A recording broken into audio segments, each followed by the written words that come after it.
اور میں بہرحال ایک اور میں اضافہ کرنا چاہتا ہوں ٹاپک کا. آج عامر لیاقت صاحب جو کہ ایم این اے ہیں پی ٹی آئی کے منتخب, انہوں نے آج جلسے میں خطاب فرمایا فاروق بھائی کے ساتھ وہاں پہ کراچی میں, اور انہوں نے کہا کہ بھئی اگر طالبان سے بات ہو سکتی ہے تو الطاف بھائی سے کیوں نہیں ہو سکتی. بڑی معنی خیز اشارہ دیا ہے. یہ ذرا دیکھیے, اگر اس کی کلپ مل جائے تو ذرا چلوائیے. یہ 2016 میں اس دن منایا گیا تھا. 2016 میں فاروق بھائی میرے ساتھ تھے جس دن ہم نے منایا تھا جامع کراچی میں. مت بھولنا اس کو جس سے تمہیں نظریہ دیا ہے.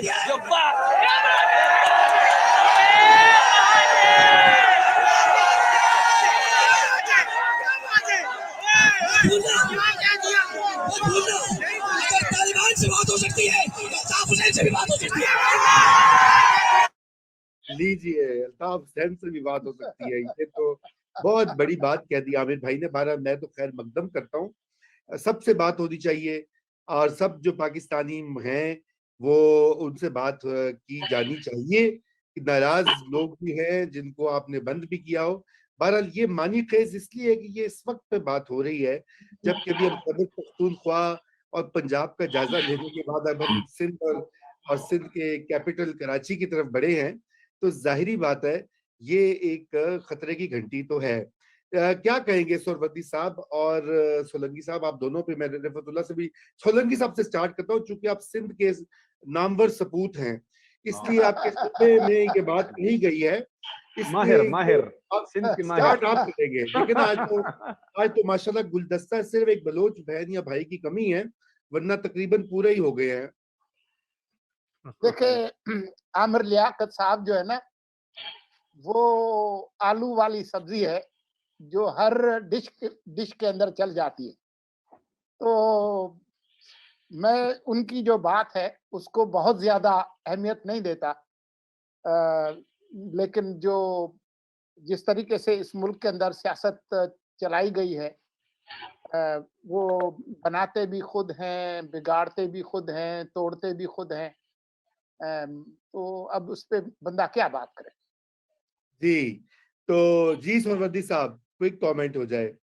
دیکھیں, وہ مہاجروں کا کلچرل ثقافت کا دن منایا جا رہا ہے, اور اگر آپ ٹویٹر پہ فالو کر رہے ہوں تو بہت سے مہاجر جو ہیں وہ مہاجر ثقافت ڈے منا رہے ہیں, اور اس کے لیے بہت زور و شور ہے. ان کا خیال ہے کہ اگر سندھی اپنا کلچر ڈے مناتے ہیں, سندھی کلچر کا, جس میں اجرک اور ٹوپی, تو مہاجروں کو بھی اپنا کلچر ڈے منانے کی اجازت ہونی چاہیے, اور وہ مہاجر کلچر ڈے بھی ہونا چاہیے. اور اس کو بھی ان کا مطالبہ ہے کہ سندھ حکومت اتنی سرپرستی دے جتنی سندھ کلچرل ڈے کو دی جاتی ہے. تو میرا خیال ہے یہ اس حوالے سے ایک تقریب تھی جس میں عامر لیاقت صاحب نے بات کی. اور عامر لیاقت صاحب آپ کو پتہ ہے کبھی ناگن بن جاتے ہیں, کبھی میرا مطلب ہے کہ ناگ بن جاتے ہیں. اور میں آپ کو بتاؤں, دیکھیں نا, پچھلے جو پارلیمنٹ کا مشترکہ اجلاس تھا, صرف عامر لیاقت صاحب نے کہا کہ میں آیا نہیں, مجھے لایا گیا ہے. نہیں تو ہمیں کیسے پتہ لگتا کہ ارکان آئے نہیں, انہیں لایا گیا تھا. بعد میں وضاحت بھی کر دی تھی. چلے, بات کی وضاحت تو بہت اتنی اہم نہیں ہے جتنا وہ کہتے ہیں حالت نظام میں دیا گیا بیان جو ہے وہ وضاحت سے زیادہ اہم ہوتا ہے. تو اس لیے مجھے ان کے بیان پر کوئی شک و شبہ نہیں ہے. لیکن میں اب سمجھتا ہوں کہ الطاف حسین سے شاید بات کرنے کا وقت گزر گیا ہے. کراچی کی سیاست سے ان کو جو جب ہم یہ کہتے ہیں کہ ٹی ٹی پی سے بات نہیں ہونی چاہیے کیونکہ انہوں نے تشدد کیا ہے, جب ہم یہ کہتے ہیں کہ انہوں نے لوگوں کو مارا ہے, انہوں نے دہشت گردی کی ہے, تو پھر ہم یہ کیوں کہتے ہیں کہ جی فلاں دہشت گرد سے بات ہو جائے اور فلاں دہشت گرد سے بات نہیں ہونی چاہیے. فلاں جس نے بھی سیاست میں یا معاشرے میں تشدد کا راستہ اپنایا ہے اس سے قانون کی زبان میں بات ہونی چاہیے اور قانون کو اپنا راستہ اس کے لیے لینا چاہیے. مجھے افسوس ہے کہ پاکستان میں قانون نے اپنا راستہ نہیں لیا ہے ان کے لیے. انہیں ایبسینشیا بھی سزا ہو سکتی تھی, اور ان چیزوں کے اوپر جب انہوں نے پاکستان مرد آباد کہا تو اس ٹرائل کا بھی کچھ نہیں ہوا اور اس میں بھی سزا نہیں دی گئی, جو میرے لیے بہت افسوسناک ہے. اور میں سمجھتا ہوں کہ شاید یہ دونوں ریلیونٹ کیسز نہیں. جی اچھا دونوں ریلیونٹلی رفعت اللہ آپ کچھ اضافہ کرنا چاہیں گے؟ میں اس میں بس یہی کہوں گا کہ یہ ملک جو ہے یہ بڑے افسوس کے ساتھ کہنا پڑتا ہے نا کہ بالکل مذاق بن کے رہ گیا ہے نا. اب آپ دیکھیں کہ ایک بندہ بالکل ٹھیک ٹھاک محب وطن ہوتا ہے تو وہ وزیر اعظم ہوتا ہے, وہ پکڑا جاتا ہے, پھر وہ جیل میں, پھر دوسرے دن وہ نہیں ہوتا, ملک کے اندر ہی نہیں ہوتا ہے, وہ پھر نکالا جاتا ہے. پھر آپ ٹھیک ٹھاک جو ہے نا وہ ملک کے شہری ہوتے ہیں ان کو آپ دہشت گرد قرار دیتے ہیں. پھر بالکل جو ہے نا آپ کیا کہا جاتا ہے کہ جی یہ دہشت گرد ہے, ایسے مذاکرات نہیں ہو سکتے ہیں. پھر فوراً جو ہے نا وہ پٹلی تبدیل کی جاتی ہے کہ نہیں جی وہ یہ تو پاکستانی ہے, مذاکرات کرنی چاہیے.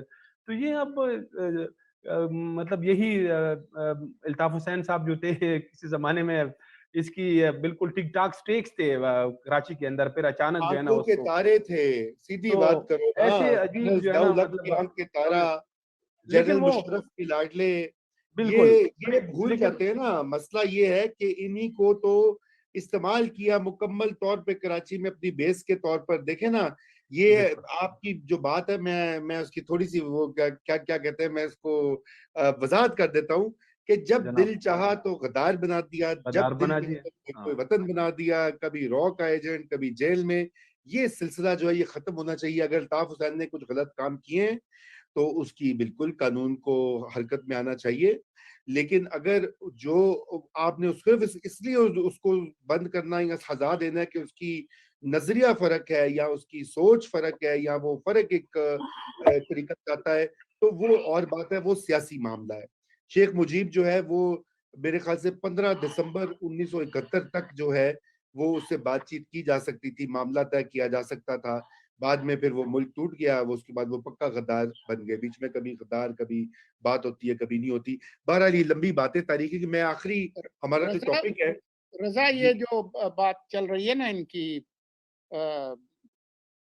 ہمارے عامر لیاقت کی, اور جو بات ہوئی, تو میں اس پہ ذرا ایک دو جملے کہنا چاہتا ہوں. دیکھیں بات یہ ہے کہ سندھ کے اندر آپ اپنے آپ کو مہاجر کہیں, اردو بولنے والا کہیں, کچھ بھی کہیں, یہ لوگوں کا اختیار ہے کہ وہ اپنے آپ کو کیا کہتے ہیں. ہم ڈکٹیٹ نہیں کر سکتے کسی بھی شہری کو یا شہریوں کے کسی گروہ کو کہ وہ اپنے آپ کو کیا کہلوائیں. یہ لوگوں کے اپنے احساس اور ادراک کی بات ہے. اچھا, اب جہاں تک مہاجر ثقافت کی بات ہے تو وہ خود ڈیفائن کر لیں کہ وہ کیا ہوتی ہے. اگر آپ کہتے ہیں کہ جی اردو زبان اور اس کے ساتھ جو منسلک جو ثقافتی اقدار ہیں, تو پاکستان نے تو اردو زبان کو پورے پاکستان کی قومی زبان کا درجہ دے دیا, یہاں تک کہ اس کی وجہ سے آدھا ملک ٹوٹ بھی گیا. تو اگر اردو بولنے والوں کی بات ہے تو ہم سب اردو بولنے والے ہیں. ابھی ہم جو بات کر رہے ہیں وہ کورسی زبان میں کر رہے ہیں. ہاں, پاکستان کی اردو جو ہے وہ فرق ہے. جب اورکزئی صاحب اردو بولیں گے تو اس کے اندر اپنی ایک چاشنی ہوگی. میں جب بات کروں گا تو اس کا لہجہ مختلف ہوگا. رضا جب بات کریں گے تو وہ اور ہوگی. کوئی بلوچ بات کرے گا اردو, وہ الگ ہوگی. تو ہم احترام کرتے ہیں, آپ کتنی بھی کوئی ثقافتی سرگرمی کرتے ہیں, میرا تو دل ٹھنڈا ہے, ہمیں کوئی اس سے تکلیف بالکل بھی نہیں ہے. آپ 10 دفعہ, آپ سال میں 1 دفعہ نہیں, ہر مہینے منائیں, مجھے کوئی اعتراض نہیں ہے. جی ہماری ساری زبانیں, اس میں میں بھی بات کروں تو یہ ساری زبانیں ہماری ملک کی اپنی زبانیں ہیں یار. ایسے نہیں ہے زبان کی بیس پہ جو ہے نا کوئی مطلب تفریق نہیں ہونی چاہیے. سب ہم پاکستانی ہیں, ساری زبانیں ہماری اپنی ہیں.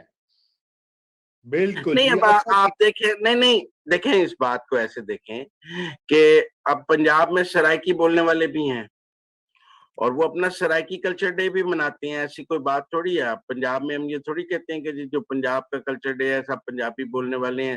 کچھ لوگ سرائکی بولنے والے ہیں, وہ سرائکی کلچر ڈے بھی مناتے ہیں. کے پی میں بھی اس طرح ہزارہ اور دوسرا کی ڈویژن موجود ہے. صوبوں کے اندر بھی مختلف قسم کے زبانیں بولنے والے ہیں. ہمارے یہاں تو ہر 100-150 کلومیٹر کے بعد زبان بدل جاتی ہے.